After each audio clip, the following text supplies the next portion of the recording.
শুভ সকাল বন্ধুরা, নতুন সকালে নতুন শুভেচ্ছা জানিয়ে আরও একটি ভিডিও শুরু করলাম। আশা করি যে যেখানে আছো ভালো আছো, সুস্থ আছো। আমিও মোটামুটি আছি তোমাদের আশীর্বাদে, প্রভুর আশীর্বাদে। আমরা সবাই মোটামুটি আছি। রিমি রূপা চ্যানেলে সকলকে জানিয়ে স্বাগত, অনেক অনেক ভালোবাসা। দেখো ভয়েস দিচ্ছি তাও টিকটিকিতে করছে, মানে আমরা মোটামুটি আছি এখন আপাতত ভালো। মানুষ শরীরও তোমাদের আশীর্বাদে ভালো আছে, কিন্তু জানো মানুর ওই দাঁতে যন্ত্রণাটার জন্যই অসুবিধা। খেতে বসলেই মেয়েটা দাঁতে যন্ত্রণা করে। মানুর বিএমটির আগে বলেছিল স্যার, আমরা বলেছিলাম দাঁত তুলতে, তা দাঁত পোটিং করেছিল। এবার তোমরা যদি আমার পুরনো সাবস্ক্রাইবাররা জানো যে মানুর বিএমটির আগে কতগুলো অপারেশন হলো। প্রথম যখন ওর টনসিল অপারেশন সাকসেসফুল হয়নি, নাক অপারেশন, অনেক অপারেশন হয়েছিল, তখন স্যার বলেছিল, বিক্রম স্যার বলেছিল যে বাচ্চাটার কত কষ্ট পাবে, তা দাঁত তুলতে হবে না, দাঁত পোটিং করো। তা আমরা পোটিং করেছিলাম, একটা দাঁত না তোলেনি। তা ওর সেই দাঁতের গোড়ার থেকে এত যন্ত্রণা করে, যখন তখন যন্ত্রণা করে, যখন তখন রক্ত বেরোনোর থেকেও মেন হচ্ছে যন্ত্রণা করে। এটাই হচ্ছে এখন বর্তমানে সমস্যা, দাঁতের যন্ত্রণা, আর কিছু না। খেতে খেতে হট করে দাঁতের যন্ত্রণা উঠে যায়, তখন আর সেই জিনিসটা খেতে পারে না ও। তো এদিকে দেখো চা করে ভাত বসিয়ে দিলাম। বাবা গ্যাসের কাছে গেছিলো, বিশ্বর কাছে আমি ফোন করেছিলাম, ফোন ধরছিল না, ফোন লাগেও না, আর ওরা ফোন ধরেও না ঠিকঠাক মতন।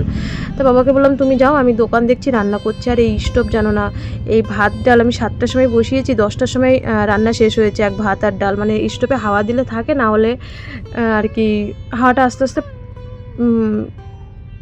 থাকে না। তো এই স্টোভটা তো আজকের না, অনেক বছরের স্টোভ। তা কী করা যাবে, এটাতেই করি। আমি সিলিন্ডারটা বের করে রেখেছি, কারণ আমি তো একটা জায়গায় যাব, যখন গ্যাস দিতে আসবে রান্নাঘরে, ওরা পারবে কি না পারবে, আমি সিলিন্ডারটা সকালবেলায় এর জন্য তাড়াতাড়ি করে বের করেছি। রান্নাটা হয়ে গেছে, দেখো কি সুন্দর রোদ উঠেছে, মনে হচ্ছে যেন জামা কাপড় রোদে দিই। কিন্তু ওই যে আমার যে এক জায়গায় যেতে হবে, মানে জামা কাপড় যেগুলো আছে বাদ বাকি আরও জামা কাপড় ভেজাই, অনেক জামা কাপড় রয়েছে। এসে ভাবছি করব, ঠাকুরকে ডাকছি, ঠাকুর আজকে যেন বৃষ্টি না আসে। ঠাকুরকে আর আমার কথা শুনবে, সেই তো বৃষ্টি হয়েছেই।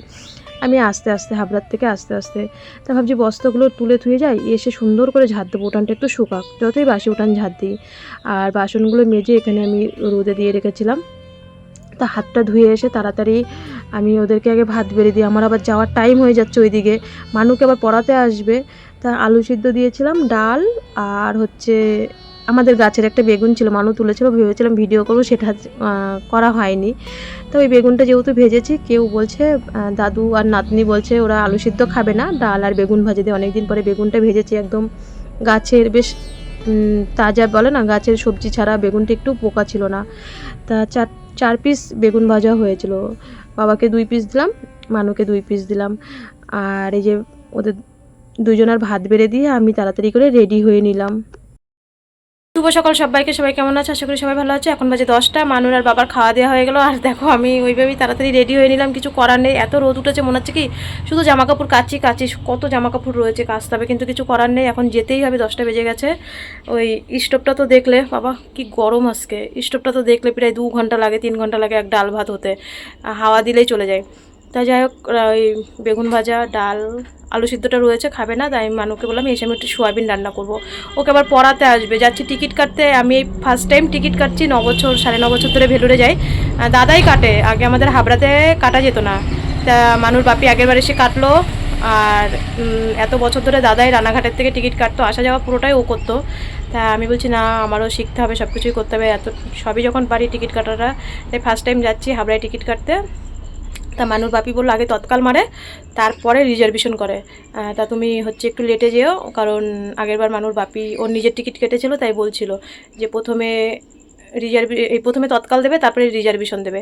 তার জন্য একটু লেট করে যাচ্ছি, 10টা বেজে গেছে, রাস্তায় এখন অটোর জন্য দাঁড়াবো, যেতে যেতে 11টা তো বেজেই যাবে, রাস্তায় অটো আসবে তারপরে। তা যাই, সব কিছু তোমাদেরকে এসে পরে বলছি। আমি যখন রেডি হয়ে রাস্তায় উঠেছিলাম, তখন মুর্শিদাবাদের থেকে একটা বোন ফোন করেছিল, পরে অবশ্যই বলবো। তা যাই হোক, ওই বোন আমাকে ফোন করেছিল, কথা বলতে বলতে আমি অটোতে ডালায় বসেছিলাম, জায়গা পাইনি, এর জন্য ভিডিও করতে পারিনি। আর এই যে হাবড়ায় চলে এসেছি, আসলে কি বলতো, আমি বাড়িতেও যেরকম সাদামাটা থাকি, এক জায়গায় গেলেও সেরকম। সত্যি বলছি, আমি একটা মুখে না কোনো ফেস ওয়াশ, না কোনো ক্রিম, ভাবি এখনও সেই সব দিনগুলো আসেনি, কারণ এখনও আমার অনেক দূর মানুষ ট্রিটমেন্ট করতে হবে। তা আমার এখনও অনেক খাটতে হবে সংসারের জন্য, দিন রাত 24 ঘন্টা খাটতে হবে। তা যাই হোক, কোনো রকম মাথাটা আছড়িয়ে আমি সিঁদুর পরে একটা টিপ পরে এখানে টিকিট কেটে নিলাম। আর এখানে ভিডিও করিনি, ফার্স্ট টাইম আমি টিকিট কাটতে আসলাম। কারণ এখানে না পুলিশ ছিল, প্রথমে আধার কার্ড কাগজপত্র দেখলো, বেশ সিস্টেমটা কিন্তু ভীষণ সুন্দর ছিল। প্রথমে তৎকাল কাটলো, আমি একটু আগেই চলে এসেছিলাম, 11টা বাজার অনেকটা আগেই চলে এসেছিলাম। তো একটুখানি দাঁড়িয়েছিলাম, তারপরে আমাদের মানে রিজার্ভেশনগুলো কাটলো আর কি। তা এইদিকে দেখো আমি টিকিট কেটে চলে এসেছি সোজা ফলের দোকানে, কারণ বাড়িতে বাচ্চা থাকলে কিছু তো না কিছু নিতে হয়, আর আমরা তো বাইরের কোনো খাবার নিই না। আমি যখনই কোথাও যাই ফলই নিই। একটা আম নিলাম, মানু যেহেতু আমটা খেতে ভালোবাসে, একটা আম আর একটু কলা। সেদিনকে মানু বলেছিল মা হাঁসপুর থেকে কলা নিয়ে আসবে, তো সেদিনকে না আমি ওই ভালো কলা পাইনি হাঁসপুরে, তো আজকে যখন ভালো কলা পেলাম তাই কলা আর একটা আম নিলাম। ওই 75 টাকার ফল নিয়ে ব্যাস, এটাই হচ্ছে আমার। এই ফলটা নিয়ে এবার আমি সোজা যাব অটোতে। তা গাজীপুরে অটোতে এসে দেখছি একদম পুরো ফাঁকা, অটোতে একটা লোকও নেই। আমি ফার্স্ট বসলাম, তারপরে 2-3 জন হলো, তারপরে যেতে যেতে হচ্ছে লোক হয়ে গেছিলো। আর আমাদের ওই দেখো হাবড়া স্টেশনে নেমে এই একটা অটোতেই হাবড়া টু গাজীপুর, এই একটা অটোতেই কিন্তু আমাদের একদম বাড়ির সামনে নামিয়ে দেবে, আর কোথাও নামতে হয় না। হাবড়াতে এত রোদ, ভীষণ গরম। দেখো অনেকেই ছাতা টাঙিয়েছে, আমি ছাতাটা আনা হয়নি, দোকানে দিয়ে এসেছি, কারণ ঠেকা বেটাকা লাগে। তো এবার মানে আমার রোদটা দেখে কেমন মানে রোদের প্রতি লোভ হচ্ছে যে বাড়ি কখন যাব, কখন জামা কাপড় কাচবো, কিন্তু সেটা আর হয়নি। চোংদার মোড় আস্তে আস্তেই বৃষ্টি নেমে গেছে, বাড়ি গিয়ে দেখছি ভীষণ বৃষ্টি হচ্ছিল।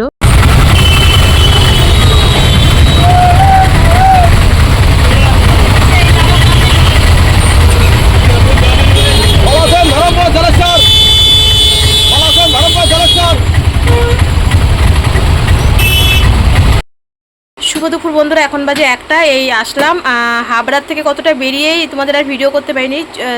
চোংদার মোড়ের ওখান থেকে বৃষ্টি, বাড়ি এসে দেখছি বৃষ্টি। আমি বলছি কি রে, জামা কাপড়গুলো তুলেছি, এটাই আমার রক্ষা। তো এখন একটু চা খেলাম, 1টা বাজে, সকাল থেকে এখনও কিছু খাইনি। এখন কাজ শুরু করব, সব কাজ পড়ে আছে, বাসন মাজা, তারপরে জামা কাপড় কাচা, এগুলো শুকিয়ে গেছে। এখন যেগুলো ভিজাবো সেইগুলো ভিজা থাকলে কোনো অসুবিধা নেই, মেলতে পারবো ঘরে। মানুকে পরিয়ে গেছে তপু, আমি যখন রাস্তায় ছিলাম তপু ফোন করেছিল, আমি বললাম হ্যাঁ বোন রেডি হয়ে ঘরে বসে আছে। তাই এসে একটু চা খেলাম। আর মানু দেখি পরে উঠে ওই সোয়াবিনটা ভিজিয়েছে, তা সোয়াবিনটা করব। বাবা ওই দিক দিয়ে কাঁঠাল গাছ কাটছে, কাঁঠাল গাছের ডালটা টিনের চালের উপরে পড়েছে, টিনের চালটা নষ্ট হয়ে যাবে, পাতাগুলো পচে যাচ্ছে। তা যাই হোক, যাই এখন কাজ শুরু করি। 1টা বেজে গেছে, যখন হবে হবে, সারাদিন ইচ্ছা তখন কাজ করব। একটু গোবর আনতে যাবো দিদিদের বাড়ি, একটু ল্যাপাপুচি করবো। বৃষ্টি হয়ে গেছে, আবার নোংরা হয়ে গেছে। ভাবলাম সুন্দর করে উঠানটা ঝাড় দেবো, তার মানে আস্তে আস্তে বৃষ্টিটা হয়ে গেল। তো দেখো এই যে বাবা, সেই বললাম না কাঁঠাল গাছটা, আমি 2 দিন ধরে বলছিলাম কাঁঠালের ডালটা কেটে দাও কেটে দাও, কারণ এখানে পাতা জমে আমি যেখানে একটা গামলা দিয়ে রাখবো বর্ষার দিনে, মানে বাসন টাসন মাজার জন্যে, নোংরা জল বেরোয়, কারণ পাতাগুলো পচে না, আর টিন দিয়েও জল পড়ে, টিনও ফুটো ফুটো হয়ে গেছে। তাই আমি 2 দিন ধরেই বলছি যে তুমি না কাটলে এবার আমিই কেটে দেবো। তা বাবা দেখি কি যে এখন কেটে দিলাম আমি এই হাবড়ার থেকে আসার পরে। আর এই জায়গাটা বেশি একটু রোদও এসছে, বাড়িতে তো একদমই রোদ পাওয়া যায় না। অবশ্য গাছপালা থাকা কিন্তু ভালো, কারণ আমরা তো ভীষণ গরমকালে কষ্ট করি। তোমরা দেখো হচ্ছে রাস্তার পাশে বাড়ি, আর এই কাঁঠাল গাছটার জন্যেই কিন্তু বাড়িতে এত নোংরা হয়। আর দেখো আমার বাড়িটা তো একদমই একটুখানি জায়গা, কারণ বাড়িটা তো বিক্রি করে দিয়েছি, আমরা এখন বর্তমানে পিডাব্লিউর উপরেই থাকি, এর জন্য একটুখানি জায়গা। যাই হোক, শহরের বাড়িতেও মানুষে কিন্তু অল্প একটু জায়গার মধ্যেই থাকে। আর বাড়িতে নতুন মাটি ফেলা হয়েছে, এর জন্য এখনও ঠিকঠাকভাবে কিছুই গোছানো হয়নি। ভাবছি শীতকাল আসলে তারপরে তো সব কিছু একদম বাড়ির ঠিক করা যাবে। হট করে বর্ষা নেমে গেছে, ঠিক মতন বাড়িও থাকতে পারি না। 15 দিন ভেলুরে থেকে আসলাম, তাই এসে তাড়াতাড়ি জামা কাপড়গুলো ভিজিয়ে নিলাম। এখন হচ্ছে মানুষ যে একটু সোয়াবিন ভিজিয়ে রেখেছিলো, শুধু ভিজিয়ে রেখেছে, আর কিছু করতে পারিনি। তা আমি তাড়াতাড়ি আমি বললাম মানু তুই সোয়াবিনটা রান্না করবি? ও বললো হ্যাঁ মা আমি আজকে সোয়াবিনটা রান্না করব। তা ওই মিক্সচারে মশলা করে নিয়ে ওই রান্না করলো। আমি বললাম তুই যদি একটু রান্না করিস, কী সুন্দর রোদ বেরিয়েছে বৃষ্টি হওয়ার পরে, তাহলে আমি একটু এগুলো কেচে দিই, জলটা যেন শুকিয়ে যায়। তা বললো ঠিক আছে মা, আমি সোয়াবিনটা করছি। আর মানু মাংস, সোয়াবিন, পটল, চিংড়ি এগুলো বেশ ভালোই রান্না করতে পারে, মাঝে মধ্যে একটু করে হাতে হাতে যে, কিন্তু করলে কি হবে, আমারই বেশি এই কাজ করতে করতে গিয়ে জল দিতে হয়, এই থালা দিতে হয়, এই বাসন দিতে হয়, ছোট মানুষ তো। যাই হোক, তবু এখন তো বাড়িতে রয়েছে বলে করে, স্কুল থাকলে তো করতো না। ওই মানে যেন আরও বেশি মাথা যন্ত্রণা করে, একটা বাচ্চাকে কাজের কথা বলার থেকে নিজে করাই ভালো। তো দেখো জামা কাপড়গুলো মেলে দিয়েছি, এত সুন্দর রোদ। অবশ্য জলটা টেনে গেছিলো, আজকে সেরকম একটা ভিজা ছিল না, তাড়াতাড়ি মেলেছি বলে। তাও তো প্রায় এখন 1:30-2টো বেজে গেছে। জানি না কখন স্নান করব, কখন খাবো। খিদেই আমার এদিকে মাথা ঘোরাচ্ছে, মানে আর ভালো লাগছে না। 2টো বেজে গেছে, সকাল থেকে কিছু খাইনি। তা ওই তো চা খেলাম, শুধু চা আর বিস্কুট, আর কিচ্ছু না। তো মানুকে বলছি সোয়াবিনটা রান্নার পরেও আমি বললাম যা তুই স্নান করাই তাড়াতাড়ি, আমি বাসন কটা আছে মেজে তারপরে স্নান করবো, স্নান করে ভাত খাবো, আমার ভীষণ খিদে পেয়েছে। তা মানু চলে গেছে স্নান করতে। আমি এদিকে বারান্দাটা দেখো সত্যি মানে লেপতে পারছি না তো, কেমন যেন লাগছে খারাপ। ভিডিও করতে গেলে সবসময় সুন্দর লাগে, শুধু ভিডিওর জন্য না, সবসময় লেপে পুচে রাখি। কারণ আর মানুর এত পরিমাণে ওষুধ দিতে হয়, যদি মানুষ আজকে স্কুলে চলে যেত আমি কিন্তু বাড়িতে একা একা থাকতাম, সারাদিন কিন্তু আমি কাজ করতে পারতাম। ওর দিনের মধ্যে 8টা-10টা ওষুধ থাকে, মাউথওয়াশ থাকে, ফল দিতে হয়, মানে সারাক্ষণ বলে করে করে। বাচ্চা মানুষ তো বোঝই তো, সবটাই আমাদের সন্তানদের বলতে হয় যতই বড় হোক। যদি সকালবেলা বলি কি রে মাউথওয়াশ করিস নি, আমি যদি একবার না বলি ও করবেই না। আর দুপুরবেলাটা রাত্রিবেলাটা আমার বলতে হয় না, ও করে। ওইটা একদম রাত্রিবেলাটাও তো মানে ও বলে হ্যাঁ মা আগে তাড়াতাড়ি খেয়ে ওঠে, ও মাউথওয়াশটা করে নেয়, বা বিরাসও করে। আগে যেহেতু মাউথওয়াশটা ছিল না, তা মাউথওয়াশটা সত্যি ভীষণ মানে উপকার, মানে এত ভালো মাউথওয়াশ দিয়েছে, মানুষ মুখের ঘাগুলো কমে গেছে। দেখো মানুষ সোয়াবিন রান্না করেছে, সত্যি দারুণ হয়েছে। ও এইসব রান্নাগুলো ভালো পারে, পেঁয়াজ রসুনের জিনিসগুলো রান্না করতে। তো তাড়াতাড়ি মানুষ স্নান করে এসে বাবা বললো যে তুই ভাত বাড়, আমি ঠাকুরকে সেবা দিয়ে পরে আসি। তো এদিকে 3জনেরই ভাত বেড়ে নেবো। মানুকে বললাম কি রে তুই চলে আয়। মানু বলছে মা ভাত বাড়ো, আমি একটা গেঞ্জি পরে আসি, কারণ এখানে মশা তো বসা যায় না। আর বাবা বললো আমার ভাতটা দোকানে দিয়ে দিবি। এইদিকে দেখো 3টে বেজে গেছে, এখনও ভিডিওতে ভয়েস দেয়নি। বলে না এক জায়গার থেকে আসলে কিন্তু শরীরটা ভীষণ ক্লান্ত লাগে, কখন ভয়েস দেবো, কখন ভিডিও এডিটিং করব। কালকে রাত্রে করিনি, করে রাখলে অসুবিধা হতো না, করিনি। কালকে রাত্রেও অনেক রাত অবধি কাজ করেছি। তারপরে কার্টুন ভিডিওর ওই চ্যানেলটা নিয়ে বললাম না আগের দিনকে, আমার ভীষণ মানে 2 দিন ধরে শরীরের উপর দিয়ে ধকল যাচ্ছে। তা মানুর ভাত বেড়ে দিলাম। বাবা বললো আমার ভাতটা দোকানে দিয়ে তুই ঢেকে যা, তুই তাড়াতাড়ি খেয়ে নে, কারণ তোর খিদে পেয়েছে। আমি বলছি আমার না খিদে পেয়েছে, আমার শরীর কাঁপছে আর পারছি। শুভ সন্ধ্যা সবাইকে। মানে শরীরটা কেমন যেন একটু লাগছিল। হ্যাঁ, তা যাই হোক অনেক কাজ করেছি, তোমাদের সাথে পুরোটা শেয়ার করতে পারিনি। তার মধ্যে কালকে আবার নিরামিষ, সব মাজা ঘষা। ভাসুরের মেয়েগুলো বিকালবেলার থেকে এখানে ছিল, তা বৃষ্টি হচ্ছে আর রাস্তায় হাঁটতে টাটতেও যেতে পারিনি। আজকে যেন কী হয়েছে, ভেবেছিলাম আমরা ভোরবেলা হাঁটতে যাব। প্রথমে আমার বড় ভাসুরের মেয়ে ফোন করে 4টার সময়, তারপরে বিনিতা ফোন করে, এই ভাসুরের মেয়ে। আমি আর হাঁটতে যাইনি, 6টায় উঠেছি, উঠে সব কাজ করেছি, তারপরে সেই 4টের থেকে যাক না, হাঁটতে আর যাইনি। যাই হোক আজকে তো টিকিট কাটতে গেলাম, তোমরা দেখলে। আমাদের হচ্ছে তো স্টেশন থেকে টিকিট কাটি, ভেলুরে যাওয়ার আবার হচ্ছে টিকিট আমাদের। আমি আজকে ফার্স্ট টাইম টিকিট কাটলাম, মানে এত বছর ধরে ভেলুরে যাই, ব্যাঙ্গালোরে যাই, পুনেতে গেছি, সব টিকিটই আমার বর্দা হচ্ছে আসা যাওয়া সবটাই ওর দায়িত্বের উপরে, ওই টিকিট কাটে। আমার নিচের ভিডিওতে দেখলেও পাবে, আজ থেকে 3 মাস আগেও আমি চাকদা অবধি কাগজ দিয়ে আসি, আর বৌদি ওখান থেকে এসে নিয়ে যায়, আমাদের রানাঘাটের থেকেই টিকিট কাটে, রানাঘাট স্টেশন থেকে এত বছর ধরে। তা ভাবলাম যে না একবার নিজে তো ট্রাই করি। আর আগে আমাদের হাবড়ায় টিকিট কাটা যেত না, আগে হচ্ছে বনগাঁনায় ঠাকুরনগরের থেকে কাটতে হতো। তা হাবড়ায় এই 6 মাস মতন হলো চালু হয়েছে বাইরের টিকিট কাটা, আমি যতটা শুনেছি। তা এখন হচ্ছে আমি আজকে নিজেই কেটেছি, লোয়ার সিট হয়েছে আর এসিতে। আর একটা কথা হচ্ছে, তোমরা তো জানো এটা হচ্ছে আমাদের বিএমটি, মানে ক্যান্সার, এটা হচ্ছে কেমোর ডায়েরি। যাদের কেমো মানে আর কি ক্যান্সার পেশেন্টদের এই ডায়েরিটা দেয়। তারপরে মানুষ তো বিএমটি হয়েছে তোমরা জানো, বিএমটির এখানে পুরো ট্রিটমেন্টটা তো এর ভিতরে আছে, তোমরা জানোই। এখানে মানুষ ডোনার, তারপরে হচ্ছে মানুষ কতগুলো কেমো পেয়েছে, তারপরে আর পুরো তো ট্রিটমেন্ট তো রয়েছে এখানে। বিএমটির পর থেকে আজকে বিএমটি থেকেই 10 মাস ধরে যেই ট্রিটমেন্টটা হচ্ছে, মানুষ তো 10 মাস রানিং চলছে, ওর বিএমটি হয়েছে। এবার আমাদের হচ্ছে এই যে এই টিকিটটা নিয়ে না অনেকের মানে আর কি প্রশ্ন জাগে। আমিও কিছু ভিডিও দেখেছি, মানে মিথ্যা কথা বলে, অনবরত তো সিএমসির নামে মিথ্যা কথা বলে যাচ্ছে। যারা ক্যান্সার পেশেন্ট তাদের হচ্ছে আমি অভিভাই, তারপরে কিয়া কাকিমা আমাকে টিকিটটা পাঠিয়েছিল, যাদের ক্যান্সার পেশেন্ট তাদের 670 বা 60, 600। আর আমাকেও একসময় না 600 টাকায় 650 টাকায় নিত, বড্ড কাটতো। যাই হোক এই 1 বছর ধরে দেখছি আমার হচ্ছে 1090 টাকা, কারণ আমরা হচ্ছে থ্যালাসেমিয়া, বিটা থ্যালাসেমিয়া মেজর। এই কাগজটা হসপিটাল থেকে দেয় ক্যান্সার পেশেন্টদের 670 টাকা দিয়ে।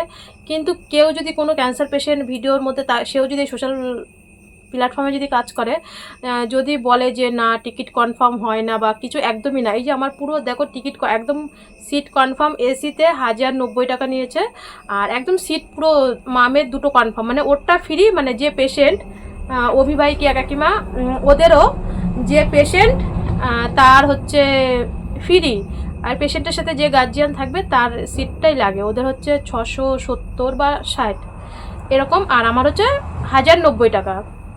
আমরা হচ্ছে বিটা থ্যালাসেমিয়া মেজর ক্যান্সারদের অনেক সাবসিডি দেয়, সিএমসি ক্যান্সারদের অনেক সাবসিডি দেয়, অনেক অনেক সবাইকেই দেয়, কারণ সিএমসি যদি সাবসিডি না দিত আমাদের মতন এরকম গরিব ভিখারি মানুষ আমরা সিএমসিতে ট্রিটমেন্ট করতে পারতাম না। যাই হোক, অনেকের ভিডিওতে দেখি ওটা তোমাদের ভুল ধারণা যে টিকিট কনফার্ম হয় না। দেখো আমাদের হচ্ছে প্রফেসর ডাক্তার, কারণ আমাদের যদি আমার যে মানুষ যেদিনকে দেখবে, আমি যদি না যাই আমার পুরো 900 টাকা একদম জলাঞ্জলি গেল, কারণ আমাদের প্রফেসর, যাদের আর কি প্রফেসর আছে, আর যাদের জেনারেল ডাক্তার তাদের কিন্তু 160 টাকা নেয়। তাদের মনে করো অ্যাপয়েন্টমেন্ট আছে, না না গেলেও কোনো ব্যাপার নেই, 160 টাকার উপর দিয়ে যাবে, কিন্তু আমাদের তো 900 টাকা লাগে।